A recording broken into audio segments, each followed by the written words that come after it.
بسم اللہ الرحمن الرحیم۔ رسول اللہ صلی اللہ علیہ وآلہ وسلم نے ارشاد فرمایا، جو شخص جھگڑے کے وقت جھوٹ بولنا چھوڑ دے حالانکہ وہ ناحق پر ہے، اس کے لیے اطراف جنت میں ایک مکان بنایا جائے گا۔ جو شخص حق پر ہوتے ہوئے جھگڑا چھوڑ دے، اس کے لیے جنت کے بیچ میں ایک مکان بنایا جائے گا،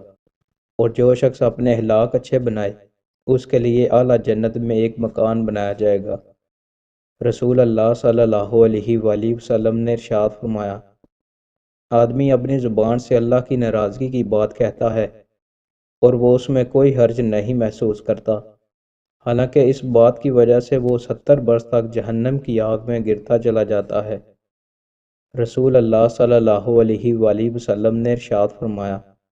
جس نے کسی مومن سے دنیا کی تکلیفوں میں سے کوئی تکلیف دور کی،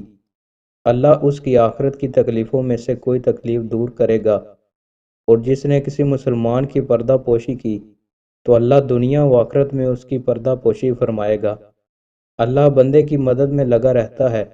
جب تک بندہ اپنے بھائی کی مدد میں لگا ہے۔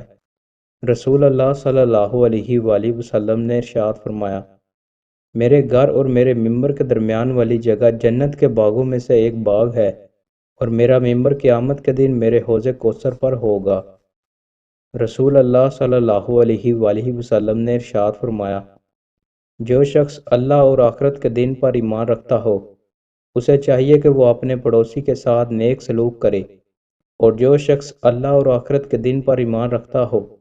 اسے چاہیے کہ وہ اپنے مہمان کا احترام اور اس کی خاطرداری کرے، اور جو شخص اللہ اور آخرت کے دن پر ایمان رکھتا ہو، اسے چاہیے کہ اچھی بات کہے یا خاموش رہے۔ 10 گناہ سے 700 گناہ تک نیکیاں۔ رسول اللہ صلی اللہ علیہ وآلہ وسلم نے ارشاد فرمایا، اللہ تعالیٰ فرماتے ہیں کہ جب میرا بندہ کسی برائی کا ارادہ کرے تو اسے نہ لکھو یہاں تک کہ اسے کر نہ لے، جب اسے کر لے پھر اسے اس کے برابر ہی لکھو،